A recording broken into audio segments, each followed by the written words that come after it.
साल 2021 का सफर खत्म हुआ और नया साल 2022 दरवाजे पर दस्तक दे रहा है। साल खत्म होते ही अपने साथ कई खट्टी मीठी यादें छोड़कर चला जाता है। इन्हीं यादों के सहारे, इनसे सीख लेकर हम नए साल में कदम बढ़ाते हैं। ब्रह्मा कुमारीज के लिए भी साल 2021 कुछ ऐसा ही उतार चढ़ाव भरा रहा, लेकिन संस्था ने हार नहीं मानी और जीवन के हर संघर्ष का डट कर सामना किया। साल की शुरुआत ब्रह्मा बाबा के स्मृति दिवस से हुई और पूरा महीना अव्यक्त स्थिति के स्वरूप के प्रयास में बीता। लेकिन उसके बाद एक बेहद ही दुखद घटना ने संस्था के हर सदस्य के दिल को उदास किया। हर किसी की आंखें नम हुई, फिर भी संस्था के सदस्यों ने हिम्मत नहीं हारी।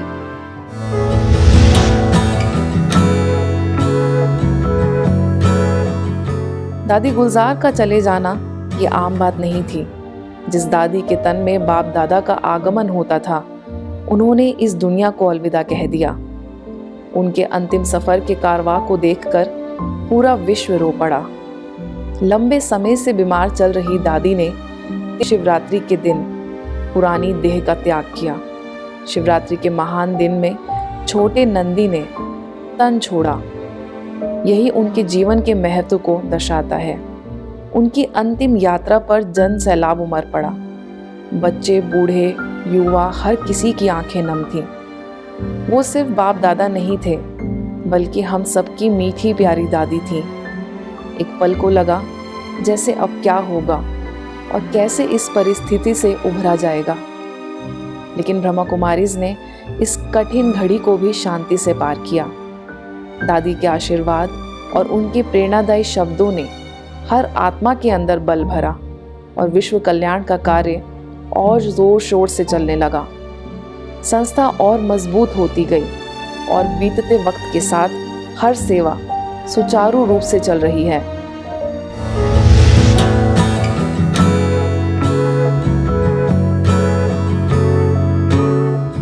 इसके बाद कुछ ऐसा हुआ जिसने फिर से संस्था की नींव को बल दिया। मार्च का महीना, जब दादी जानकी के शक्ति स्तंभ का अनावरण हुआ।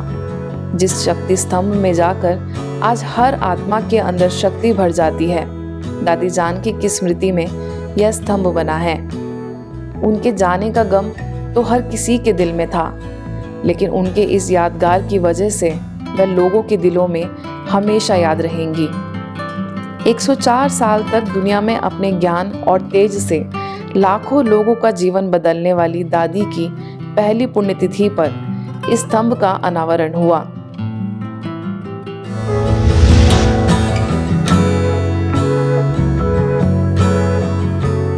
ब्रह्मा कुमारी संस्थान के संस्थापक सदस्यों व आदि रत्नों में से एक तथा ब्रह्मा कुमारी संस्थान की अतिरिक्त मुख्य प्रशासिका राजयोगिनी दादी पूर्ण शांता, जिन्हें ईशु दादी के नाम से बुलाया जाता था, वे परमात्मा की गोद में समा गईं। बाबा के एक और नूरी रत्न का अव्यक्त सफर शुरू हुआ। ब्रह्मा बाबा के अंग संग रही दादी ने कई सालों तक संस्था के कारोबार को सुचारू रूप से चलाया। 7 साल की उम्र में संस्था से जुड़ी और फिर उनका आध्यात्मिक कारवां चलता गया। दादी ईशु त्याग और तपस्या से संपूर्णता को प्राप्त करते हुए इस भौतिक दुनिया से प्रस्थान कर गईं, लेकिन वे सदा बाप दादा और सभी ब्रह्मावत्सों के दिलों में जीवित रहेंगी। उनकी प्रेरणादायी शिक्षाएं सदा तीव्र पुरुषार्थ करने के लिए सभी को प्रेरित करती रहेंगी।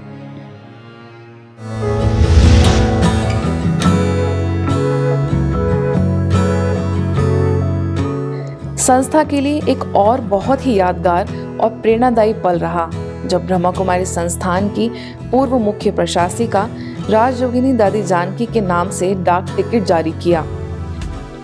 यह डाक टिकट दादी जानकी द्वारा पूरे विश्व में नारी सशक्तिकरण, एकता, सद्भावना तथा मानवीय मूल्यों के विकास एवं भारतीय संस्कृति के प्रचार प्रसार की उपलब्धियों को देखते हुए भारत सरकार के सूचना, पोस्टल एवं टेलीकम्युनिकेशन मंत्रालय ने जारी किया।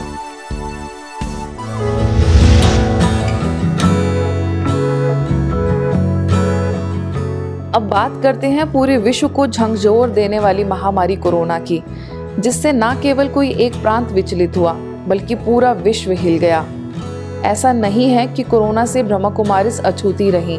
ब्रह्मा कुमारीज के हजारों सदस्यों को कोरोना हुआ, लेकिन वे हारे नहीं और भी हिम्मत के साथ इस परिस्थिति का सामना किया। कोरोना काल के मुश्किल क्षणों में अपनी जान की बाजी लगाकर दूसरों के जीवन की रक्षा करने वाली ब्रह्मा कुमारीज सड़कों पर उतरी। कहीं कोरोना मरीजों का इलाज किया तो कहीं उनके लिए बेड का बंदोबस्त और कहीं खाने का सहयोग दिया। संस्था के ग्लोबल हॉस्पिटल के सभी डॉक्टर्स ने दिन रात एक करके कोरोना मरीजों को नई जिंदगी देने का प्रयास किया। जब भी कोरोना वॉरियर्स का नाम लिया जाएगा, ब्रह्मा कुमारीज का नाम इतिहास में याद किया जाएगा। ऐसा रहा साल 2021 का सफर, और साल 2022 का स्वागत भी आशा और उम्मीद भरी उड़ान के साथ ही रहेगा। Bureau report, Madhuban news.